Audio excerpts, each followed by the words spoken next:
Okay, good morning, everybody. We have a beautiful lesson today in Kutei Halachot.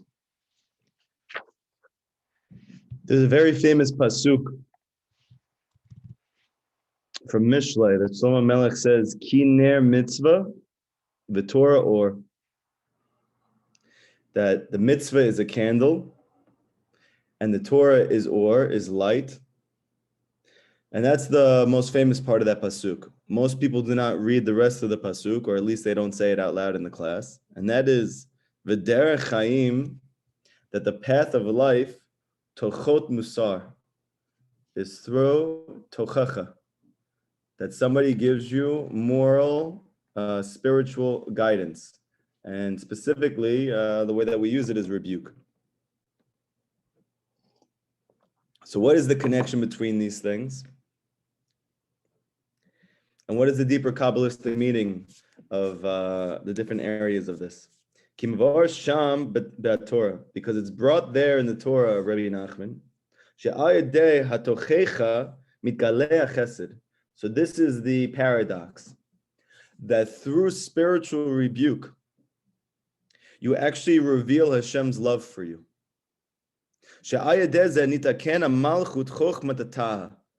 Because through this you rectify malchut, which is called lower wisdom, lower consciousness.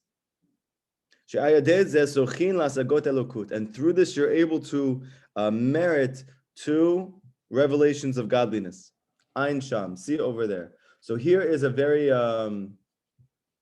beautiful and paradoxical teaching already. That is that there's often times in our life that something happens to us. And we struggle with why Hashem, if he cares so much about us, if he loves us so much, why is he putting us through such challenges? However, Kabbalistically, the only way sometimes to be able to help a person to reveal his light to you is to first extricate you from the Sitra Achra, to lift you up from secular wisdom. And the only way to do that is actually through rebuke in your life, that somebody rebukes you. And as a result of this rebuke, this extracts you out from the other side, Kabbalistically, and then you're able to receive the light of Hashem. Now, obviously, just on a very simple level, whenever a person, let's say, rebukes you, there's a level of busha that comes with that. There's a level of shame or level of embarrassment, feeling less than. However, that itself is the key to receiving Hashem. And this is why in the 6th Torah, Likutei Moharan, Torah Vav, Rabbi Nachman has an amazing lesson there that Rab Natan, he said he lived with this whole life, and you could see it practically, that he actually did. And that is that he says there that there's a tikkun, there's a rectification, there's an elevation spiritually that comes to a person through him getting embarrassed by somebody else that you cannot get through any other means. And if you are able to just sit with it and not respond, that you actually open yourself up to the highest level of revelation of godliness. Okay, this is a very long Torah, it's a very complex Torah, so we're not going to get into the mechanics right now, but suffice it to say that if you get rebuked by somebody else, and specifically from a tzaddik, then this enables you to actually, the reason for it is to release you from the Sitra Achra, to release you from the other side, so that you become a vessel for higher revelations of godliness. Ein Shem, see over there. Ki ayedei chesed, because through chesed, tochin otam me'arba malchut, u'machayin otom me'or panim. Because through chesed, through kindness, you're able to rip out from the 4 kingships, which we know represent the 4 different types of secular wisdom, chokhmot chitzoniot, u'mechayin ota, and then you're able to be enlivened from that place, from the or panim, from the light of Hashem's face. So this actually gives deeper context to the Chazal that says that there's nothing for Hashem that's more beautiful that he ever turns away from than a broken heart. That as soon as a Jew experiences brokenheartedness, automatically Hashem says, I'm with him. Now, on a deeper level, what we're saying is that as soon as, so to speak, your heart breaks or you receive tochacha, you receive some type of rebuke or busha from somebody else, then automatically, Kabbalistically, you become a vessel now for the light of godliness to infuse you, because prior to this, so to speak, you were capped out in terms of what you could receive. The reason is because you're actually trapped in your mind, in your heart, in chokhmot chitzoniot, secular wisdom, or let's say taiva, desire for physicality, which goes beyond what is actually necessary for you to actualize your potential and to be healthy in your life. So tochacha, so to speak, it's like, imagine if you have a stick in the ground and you can't pull the stick out of the ground. Now you need this, let's call it a sword. You need this sword to, so to speak, go around and to be able to lay waste to your enemies and to achieve great things in your life. But you can't pull it out. So what is it that pulls that sword out, that allows you to be able to do that? The answer is tochacha. That when you get sweet rebuke from a tzaddik, as a result of this, automatically it gets released and you're able to overcome your enemies and receive new levels of godliness. Why? V'zehu ki ner mitzvah v'torah or. That we know that there's many ramifications of this pasuk. That is that the mitzvah is a candle and the Torah is a light. Meaning like this. Why is the mitzvah compared to a candle and the Torah compared to a light? So Kabbalistically, the mitzvot are in the level that's called nukva or malchut. That is the lower wisdom. That is the lowest revelation of godliness. That's the reason why when a person does a mitzvah, it's very difficult for him, so to speak, to feel Hashem in the mitzvah. Even though he's there just as much as, let's say, when you learn Torah, or let's say you do hibodedut. But because Kabbalistically, the area of the physical mitzvot is in the level of malchut, so you have to be on a very high level to be able to actually experience the light of Hashem in that place, because it's a lower revelation of godliness. But Torah or, and Torah comes from the level which is called tiferet or zer anpin. This is a higher revelation of godliness. That's the reason why when you learn the Torah, it feels like a greater revelation because it comes from this higher place. In that place, we call Torah or. Now, the root of the word Torah itself is or. And we know that light in Kabbalah is always a code word for consciousness, God consciousness. When you have a revelation of Hashem in your life, that's called or. The Torah itself is or. And the Zohar says that the Torah and Hashem are one. That kutsha brichu uraita chad, that they're one.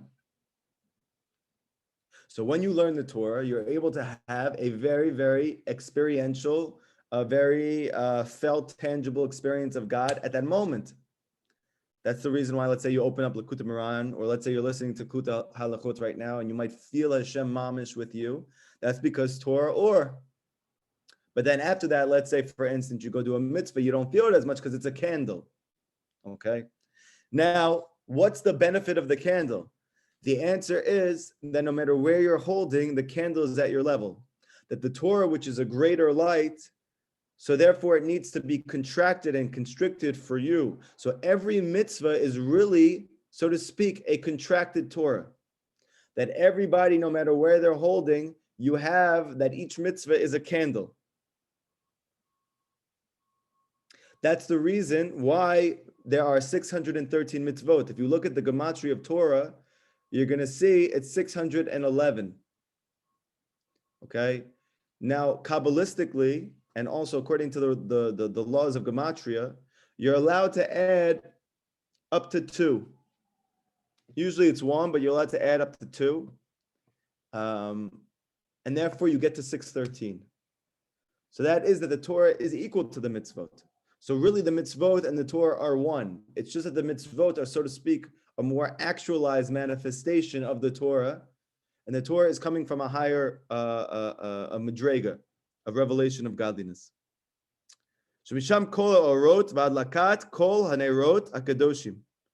all the mitzvot are like the candles that you light on Hanukkah. This is the concept of Ner Hanukkah.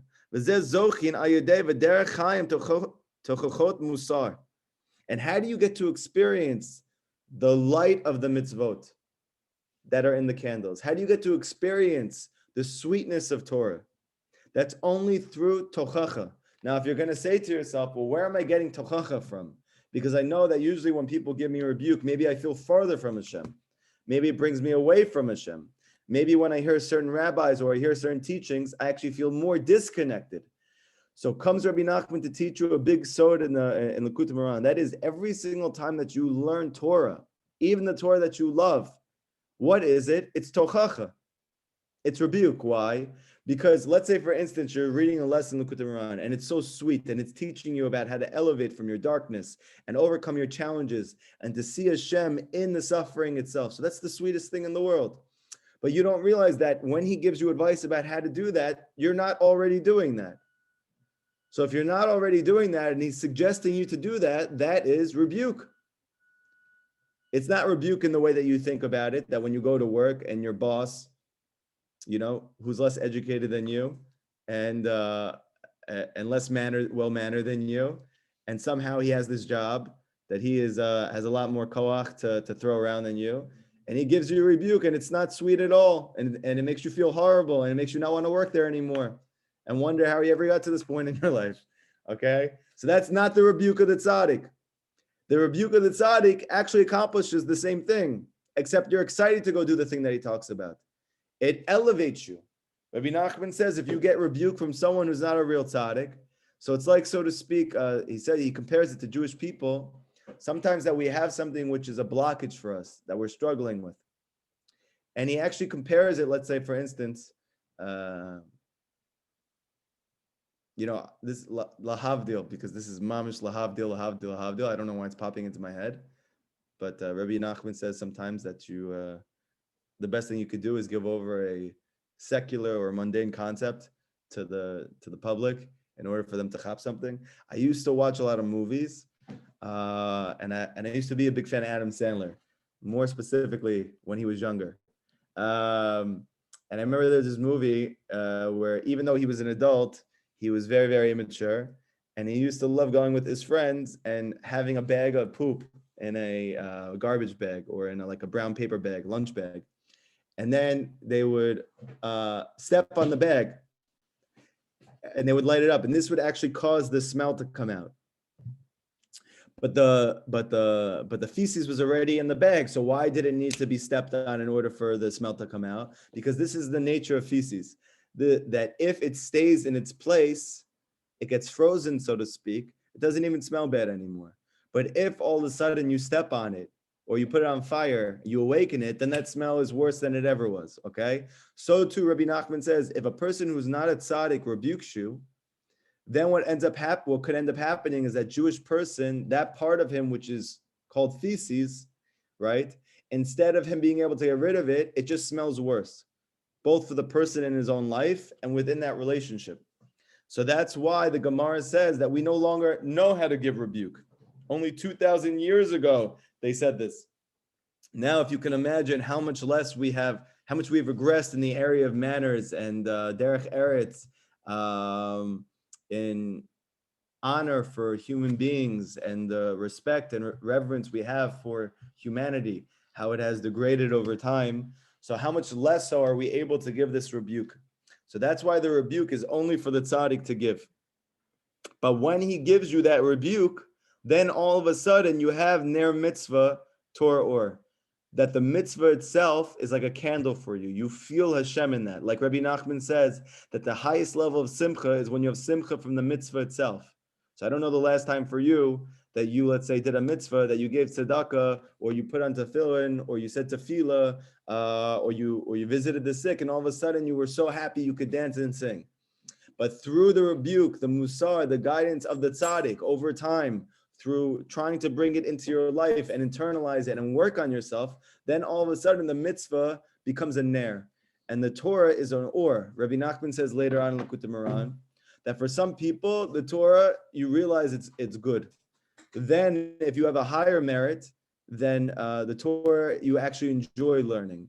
And then if you get to a higher level, then you realize that literally mamash, the Torah is the sweetest thing in the world. And he says, Ashrei, Fortunate is the one who gets to experience that. And obviously what he means is that, so to speak, through your levels of growing spiritually, then spiritual things become more enjoyable, right? Like for instance, like a person, like when I started keeping Shabbat and I'm busy watching football all Saturday, college football, and being on my phone. So now all of a sudden I'm in a day where I'm spending with myself.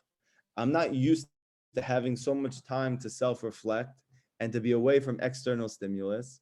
So what is that Shabbat like for me? I'm just waiting for it to end. It's a struggle. It's difficult. But then what happens that as you grow over time, you learn more. You have more dvekut with Hashem. You connect to Hashem more. You do more hibodedut. You start to get to know yourself more. You're not scared or you don't feel sad to be alone, to hear your own voice. It's pleasant now. It's beautiful. It's illuminating. Now all of a sudden Shabbat comes. It's the sweetest thing in the world. That literally as soon as Shabbat ends, you're already waiting for Shabbat to come back again. But for a person that he doesn't work on himself spiritually, a person doesn't learn Torah, a person doesn't have any intention or desire to grow. So when Shabbat comes, even if he's religious his whole life, he can't wait for it to end so he can get back on his phone. Because the degree in which you elevate yourself spiritually, to that degree, spiritual things are sweet. And then the Torah becomes or. Meaning through the giving of this moral guidance, meaning spiritual advice, through this you merit a chesed, meaning very deep thing. So I'm going to go back and explain something. In Kabbalah, there are 10 sfirot. Now, bless you. Very interestingly, and something that's very important to know, is that every sphera that comes after the sphera before it. So for instance, I'm going to give you an example. We have a sphera that's called chesed. Chesed means Hashem's revealed love. However, when you get to the next sphera, that's called Gevura. Gevura is literally the opposite. It's Hashem hiding his love. However, we know that Gevura was given birth to by Chesed, right? Because if you look at the Sfirot, even though it just looks like 10, that Hashem, so to speak, shot them all out at once, these 10 emanations of godliness. The truth is that every Sfira is given birth to by the one before it. So what gave birth to Gevura? Chesed. What gave birth to the concealment of godliness? The revelation of godliness. What gave birth to the concealment of Hashem's love? That is the revelations of Hashem's love. So this is a very beautiful thing, and this gives substantiality to Rabbi Nachman's very strong assertion that every single time Hashem does anything to you, it is only for one reason, because he loves you. Because if it's chesed and it's revealed to you, okay, great, I feel it. I experience right now the hashgacha pratit. I experience the divine providence. I feel that Hashem is helping me in my life. He helped me pay my bill. I have peace with my wife. My children are listening. I'm enjoying my day, X, Y, and Z. So that's chesed. I feel it. But what happens in those times that, for instance, I don't have peace with my wife, or I'm not able to pay my bills, or I'm struggling during the day, I have no yeshuv dat, I'm running from place to place to try and make ends meet, I don't know, I have no clarity in my life, that's gevura. But that gevura is given birth to by chesed. Meaning that it's Hashem's love itself that gives birth to the experience of hiding it from you. Now, why would Hashem do that? Because we're learning that tochacha, the actual experience of Hashem, so to speak, rebuking you, that we know that Hashem is called the tzaddik of the world. So in the experiences of your life, he doesn't do it through him saying it to you. He does it through the experiences. That's called Hashem's rebuke. But that itself is Hashem's chesed, because it gives you now the ability to lift up out of whatever you were stuck in your mind, because you were trapped in some type of secular concept, some type of lower constricted consciousness. And Hashem is ripping you out from there through the difficulty, through the trial, because now you're going to need to look for answers that go outside of yourself. Where do we see this most clearly? Because we see that Avram Avinu is the living manifestation, the first Jew, Chesed. Now, who did he give birth to? Yitzchak. And it said that Yitzchak looked just like Avraham. But it's difficult. Why? Because we know that Yitzchak is the living manifestation of Gevurah, meaning the concealment of Hashem in your life. And that Abraham is the manifestation of Hashem's revelation in your life, his love. So how could Yitzchak be like Abraham? And the answer is that Abraham gave birth to Yitzchak. That even the concealment itself is Hashem's love. It's just not in a way that we can understand. Said that in the future, when Mashiach comes, we're actually going to see that the left side is even higher than the right side. That the concealment of Hashem's love is actually a higher revelation than the revelation itself. Some way that we can understand this or even think about it or contemplate it.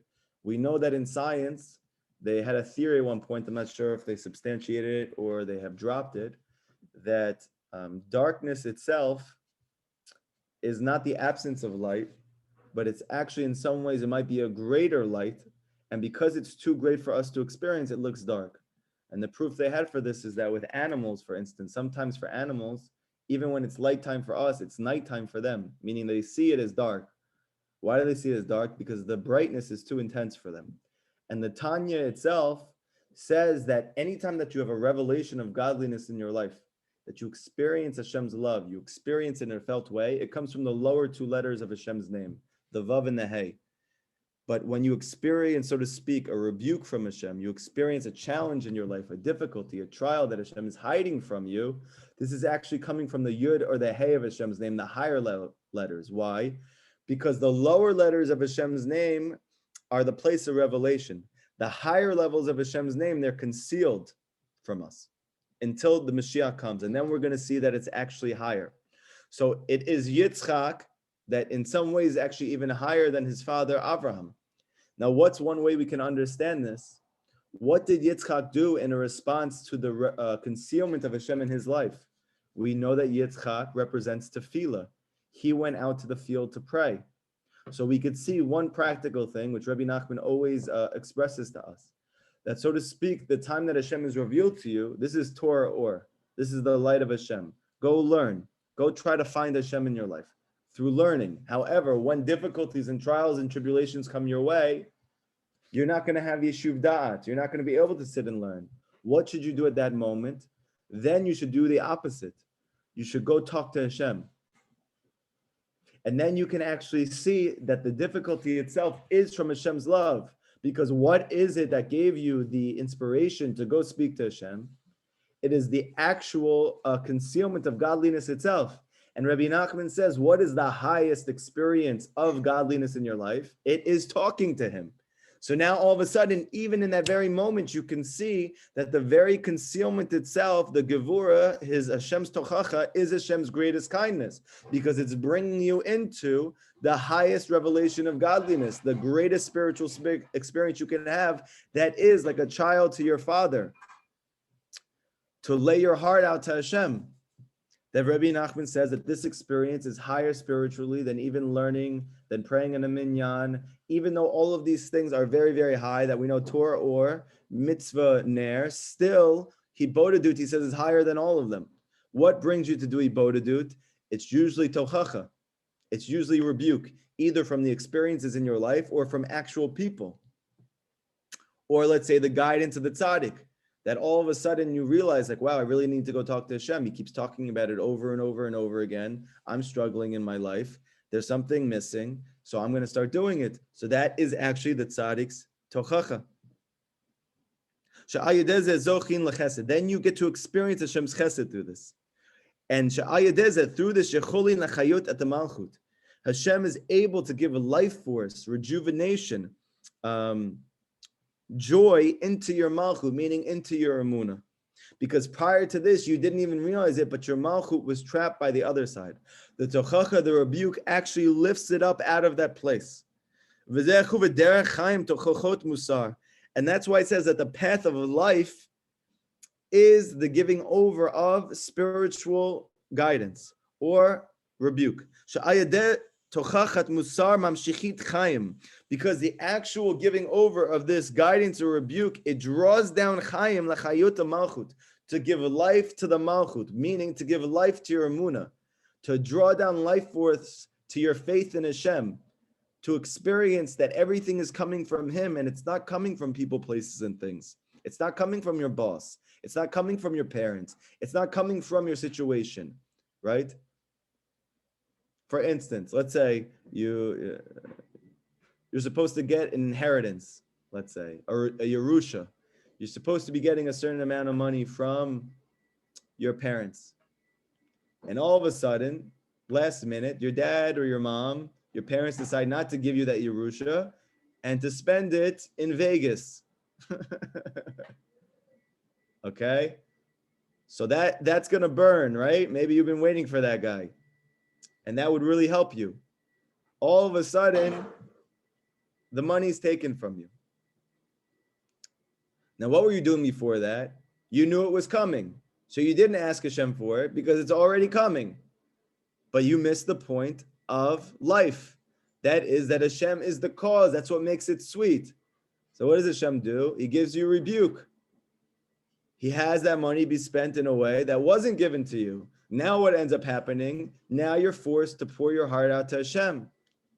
And then through this, you actually get a greater revelation than the money itself. That is Hashem's chesed through that. And he gets to enliven your emunah because now you're throwing yourself on Hashem completely. And this is the greatest revelation of godliness that you can get, much higher than the Yerusha. Chokhmatata. And then your lower wisdom is lifted up to your higher wisdom. That your emunah, your faith, gets to experience the truth. That is Hashem's love. And through the zochin lahasagat elokut, and through this you're able to have greater revelations of godliness. Through the contractions. Kiner mitzvah v'torah or. Like it says that the candle, the mitzvah is a candle, and the Torah is a light. V'zechu shemchaneh et ha-mitzvah b'shem ner. And this is why specifically the word ner, candle, is described for mitzvah. Torah b'shem or, and that the Torah is called light. Ki afa pisha Torah v'mitzvah sheneim hem bechina timtzumim. That even though that in truth the Torah itself is a contraction of Hashem's godliness, because the fact that we can even learn it means that Hashem is already hiding Himself in it. Why? Because you can't not experience Hashem as He actually is. Because it says, like when Moshe said, "I want to see your face. I want to see you as you actually are." And Hashem says, "I can't do that because then you will not exist anymore." What's the deeper reason? Because if Hashem had a full revelation of Himself to you, you would automatically be nullified within His oneness. You wouldn't exist anymore. To have a relationship, there needs to be some level of concealment. Because let's say, for instance, you and your partner reach complete oneness and unity. So if you really met complete oneness and unity, you really experienced that you were completely one, that there was no separation at all, not a physical body, not nothing. So then you wouldn't have a marriage partner because you would be one. But Hashem wants us to have a relationship. So for that, you need some degree of concealment. Now the Torah, even though this is considered the greatest revelation of godliness, Torah or God consciousness itself, still the fact that you can even think and cogitate and meditate on the Torah itself means there's already been a contraction, a constriction. Like the Zohar says about those people that they read the Torah and they read and they think it's a storybook. Or for those people who have a higher level of faith and they think it's a history book. So the Torah says, how foolish to those people that you don't realize that all of the Torah is the garments of Hashem. That the garment in Kabbalah is the concept of I can only reveal myself in clothes. Prior to this, it's too intense for me. So now why do we wear clothes? So that we can reveal ourselves. So too, all of the Torah, all the stories are really the garments of Hashem.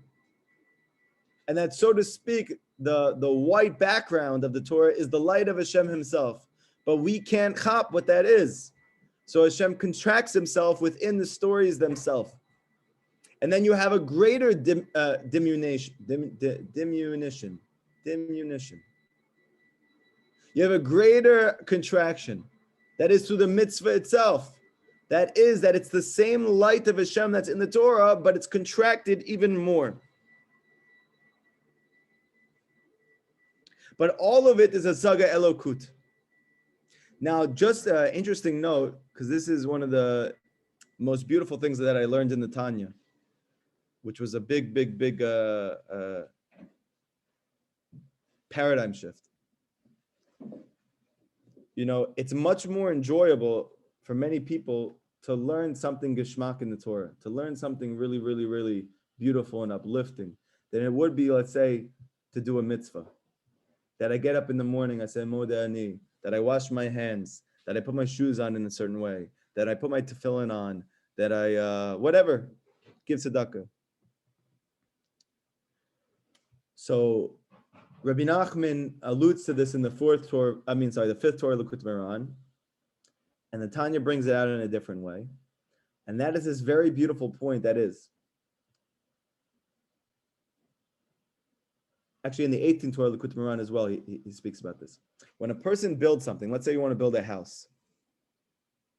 So now when you build a house, let's say, everybody say amen, we should all have beautiful homes. In Eretz Yisrael, okay? You have a beautiful home there. You want to build it from scratch. So you have something in mind. Now, when you actually build it, right, you have to gather you have to come up with the plan, you have the architecture design, then you actually gather all the pieces, you start to build it, put together the building. So all along the way, it doesn't look anything like your original plan. It actually it looks worse than when you started it. It looks like it would have been better had you not even began to build it because of how much chaos there is in the process of building. When does the building actually look most like your original desire? Only at the very end. Only at the very end does it look exactly like the original desire, meaning that it's most accurately connected to the original Ratzon. So too, Rabbi Nachman and the Baal Tanya explain that the mitzvot are Hashem's Ratzon. So because they are what Hashem desires, when you do it, you are not just doing Hashem's Ratzon. Hashem is his Ratzon. So when you do a mitzvah, you are literally having devekut. You're having complete unity and oneness with Hashem himself. You're not like just doing what Hashem wants. This is a very immature way of looking at it. When you do the Ratzon of Hashem, you are literally achieving the highest level of oneness with Hashem. This is why the Baal Tanya says that 1 hour in this world is greater than all of Olam Haba, that the Pirkei Avot says that Mishnah. It's hard to understand. How could 1 hour here be greater in any way than all of Olam Haba? That we know that Olam Haba is the place of complete tanug, complete spiritual ecstasy, pleasure that increases more and more and more forever. What could be greater than that? And certainly not anything in this world. Comes the Tanya to say something so deep.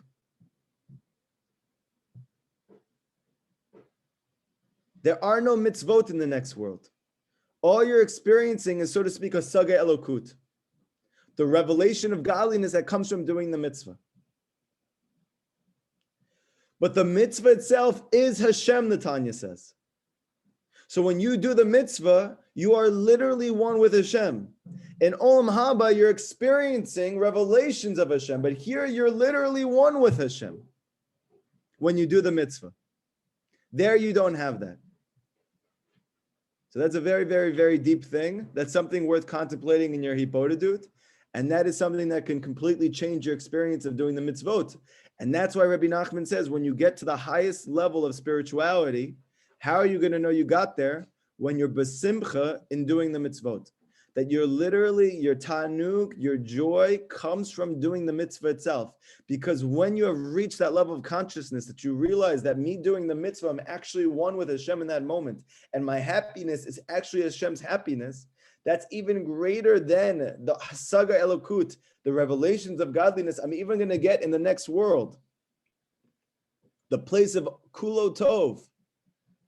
So then, like the authentic tradition, genuine students of Rabbi Nachman, you will see that in the mitzvot themselves, they are besimcha in a way that you can't imagine. The level of joy, the smile that's etched onto their face from doing mitzvot that other people can't wait to be done with. And they themselves are spending 10, 15, 20 minutes, 30 minutes not leaving that place. Why? Because they realize that they are mamish one with Hashem at that moment. How chaval it would be for me to leave this place.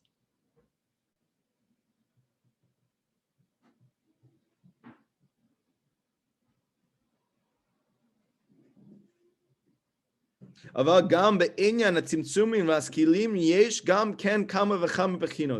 when it comes to contractions of Hashem's light, there's many levels of this. There's many degradations. That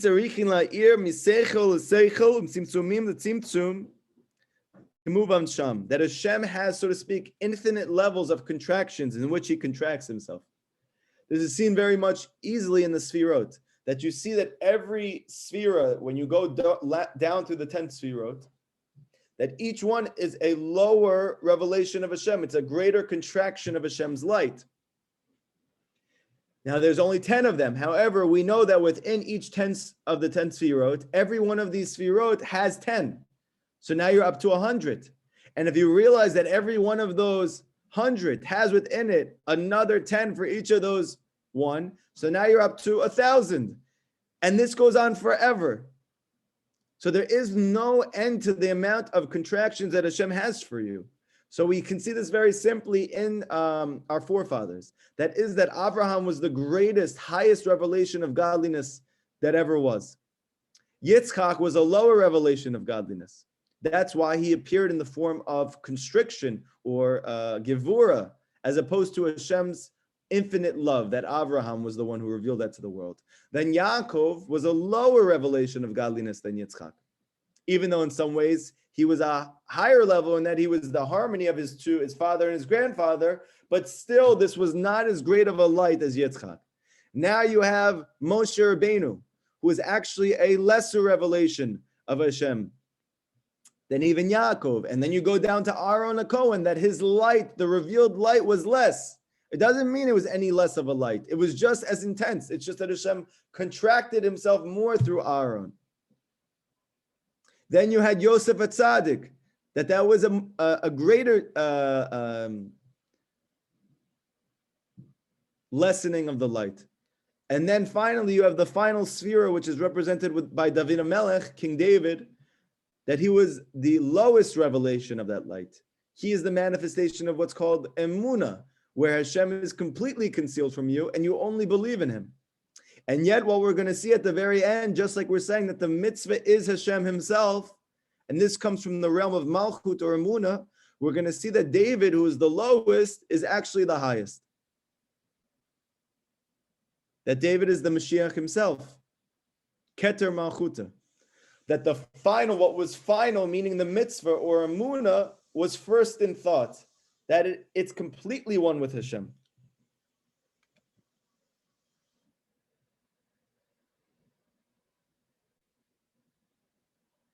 And therefore, a Torah lagabe a mitzvah, he bechinat or lagabe ner. And therefore, the reason why it says the Torah is a light and the mitzvah is a candle, when really they're both constrictions. They should both be called candles. However, Rav Natan says lagabe, in contradistinction or in conjunction with the mitzvah, the Torah is a greater light than the mitzvah.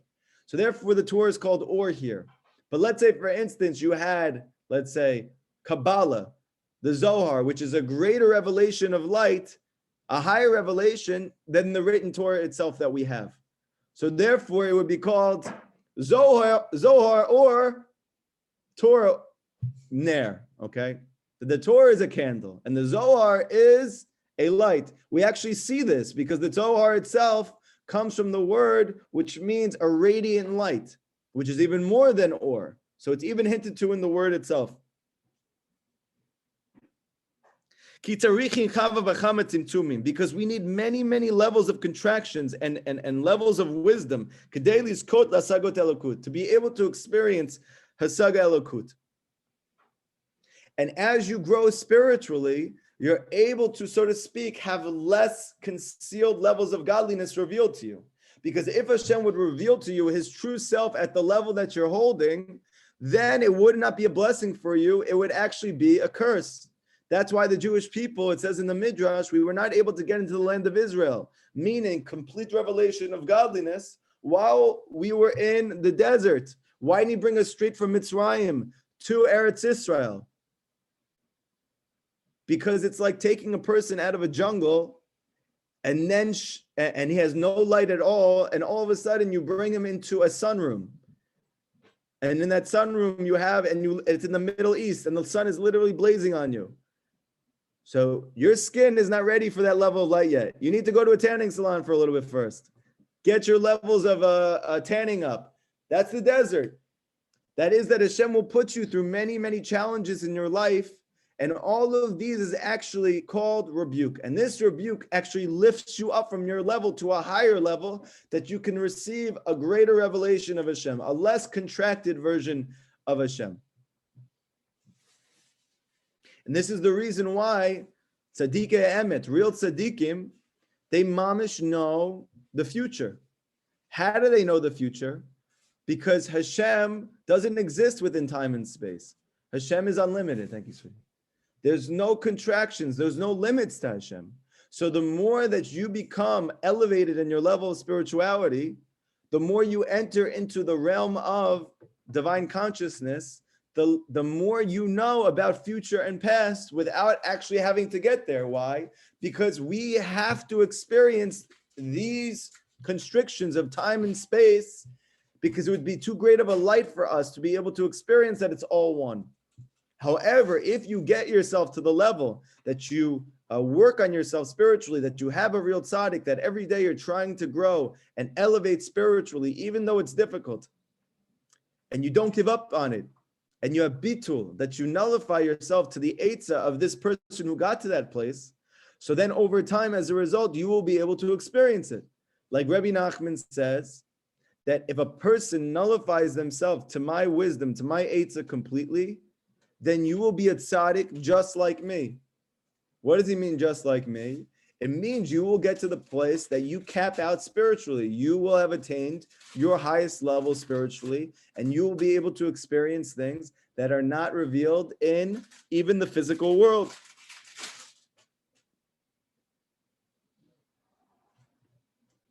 Shehem bechinat or v'ner shemerin l'adam ma shemerin.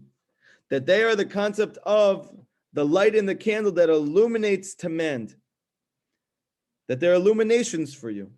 Ashrei shezoch elhem. Ashrei, happy is the person who merits this light in this candle, the Torah and the candle. And that is, how does that come? That comes through tochacha. So either you can find and run after a real tzaddik and nullify yourself to that wisdom, even when it doesn't make sense. That you fulfill his advice even when you don't want to. And then you experience the tochacha of the tzaddik, and that will lift you up.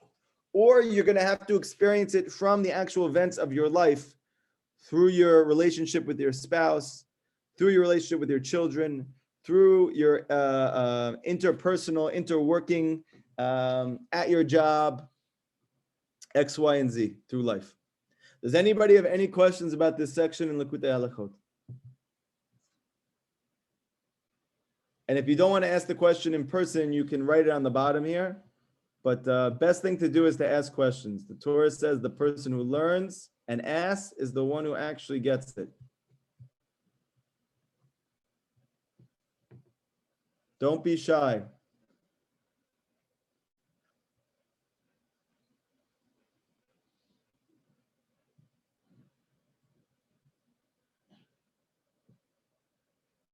Rabbi. Yes.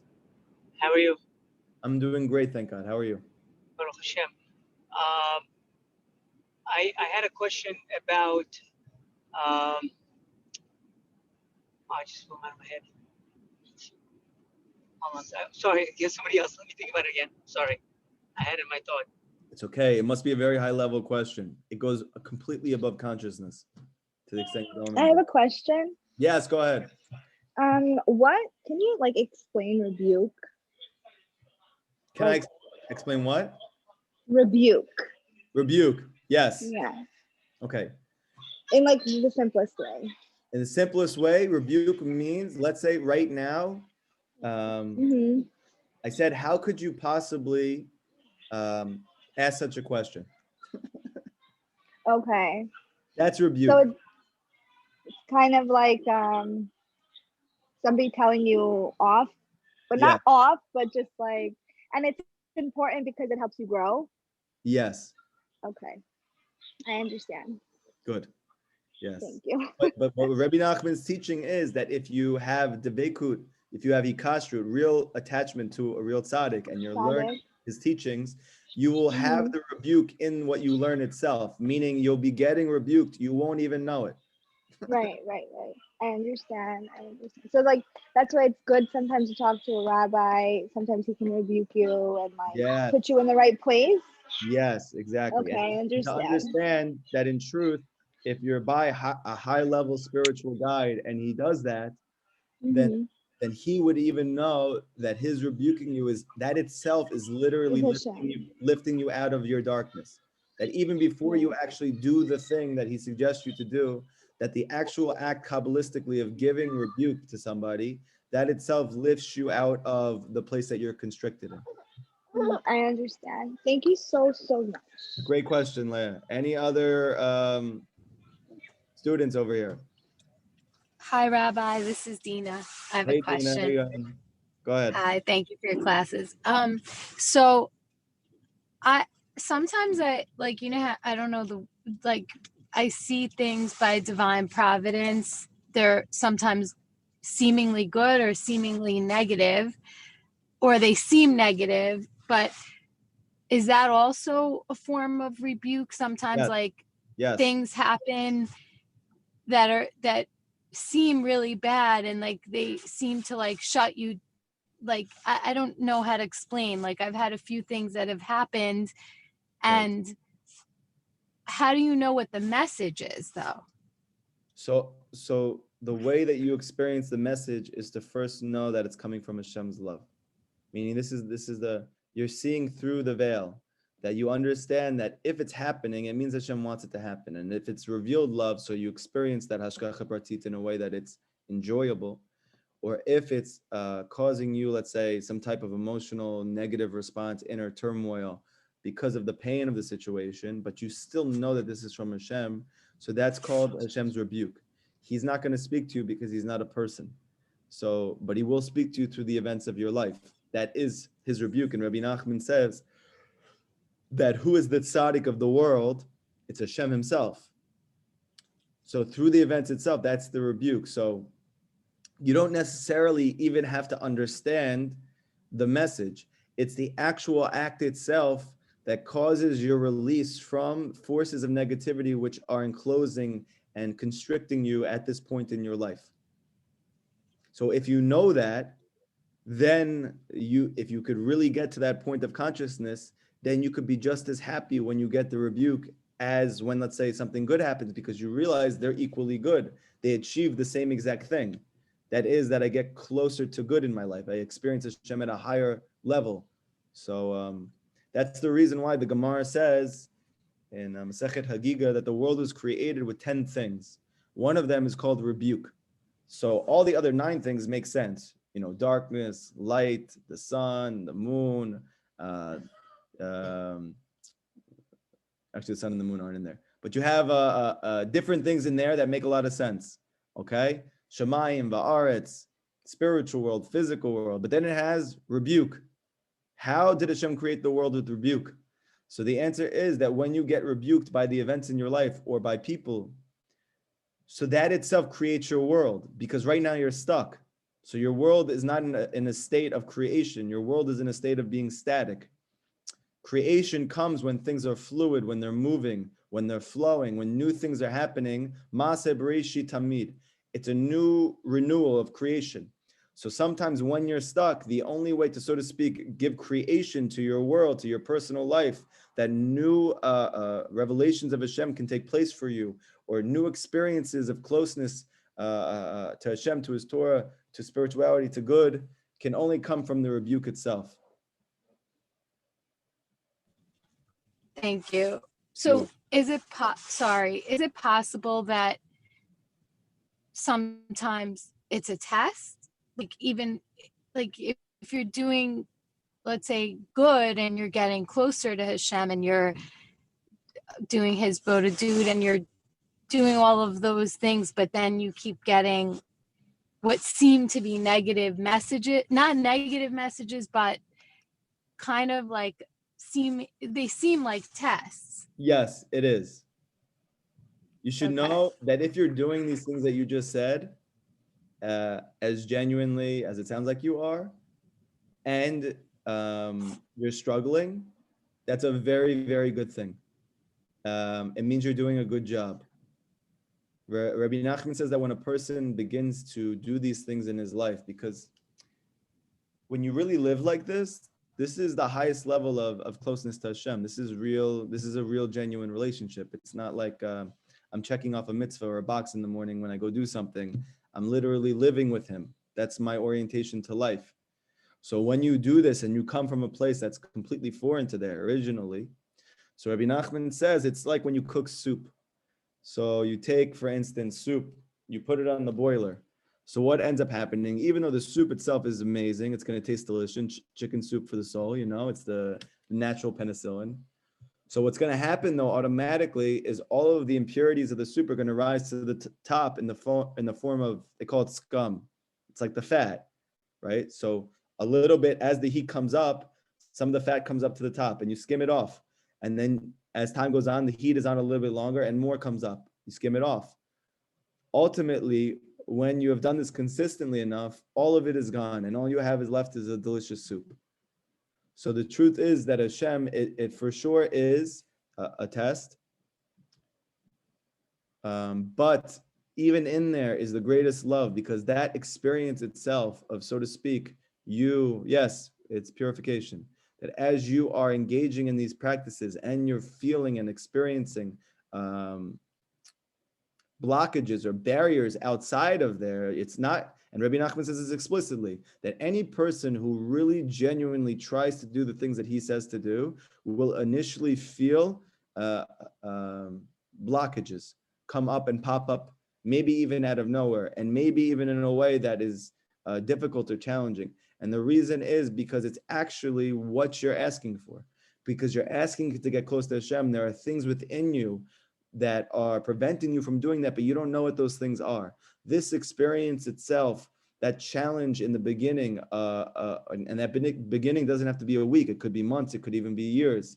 That itself is what's clearing out all of the things which are actually disconnecting you from that thing that you want to be at. Thank you. Thank you so much. Of course. Any other comments or questions?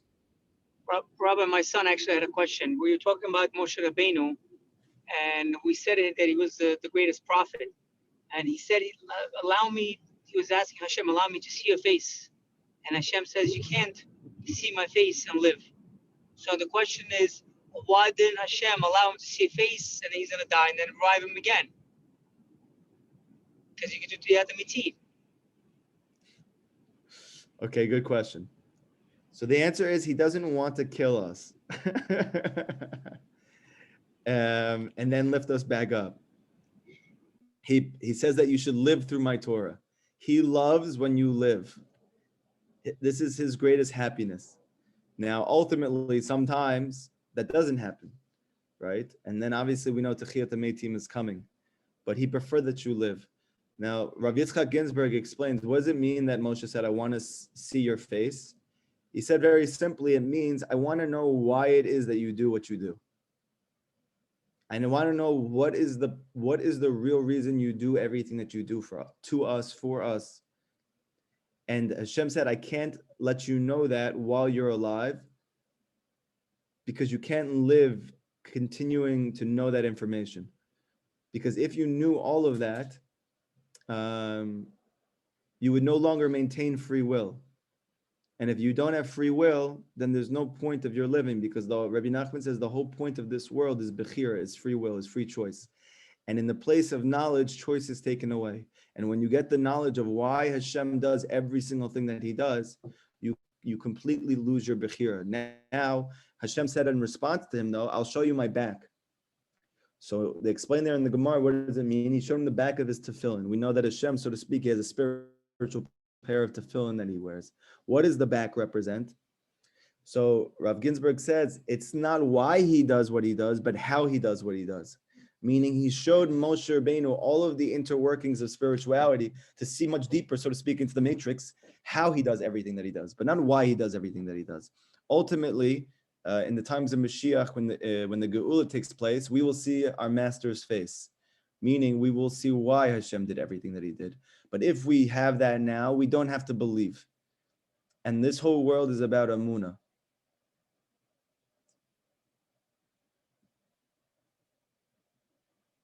Michael, did your son understand? Yes, I love the answer. Thank you so much. Okay, great. Bye-bye. Hey, buddy.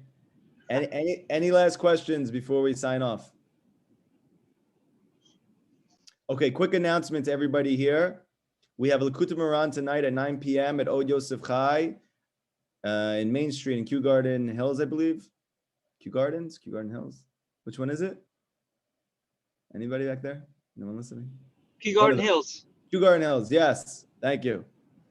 At 9 p.m., if you're available, you're around, you should definitely come. You have not gotten to the Torah yet, where Rabbi Nachman says the greatest benefit of classes comes when you see the face of your teacher.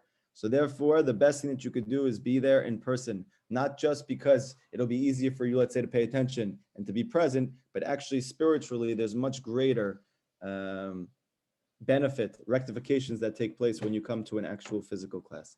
That's one thing. Second thing is, if you're not there, so then you can watch on Zoom. Or if you're a woman, you can watch on Zoom, because this is a male-only class. This is a very, very important lesson. This teaches us how to be happy. Okay? Now, we're all looking for it, so therefore it's very, very important to tune in for that class. So that's it for everybody. Tomorrow morning, B'ezrat Hashem, we'll continue Likutei Halachot. We have a beautiful lesson about visiting the sick. Very, very deep, very, very beautiful. 10:30 a.m., same time, same channel. Everybody have an amazing day. Michael Sinayev, if you can stay on while everybody gets off, I would appreciate it for a second. Is that okay? You have a second, Mike? Yeah, I can stay. Thank you. Okay, can everybody else sign off? This is like in those mafia movies, you know, where we kick everybody else out of the room. Stuck with one person. I'm going to stop the recording.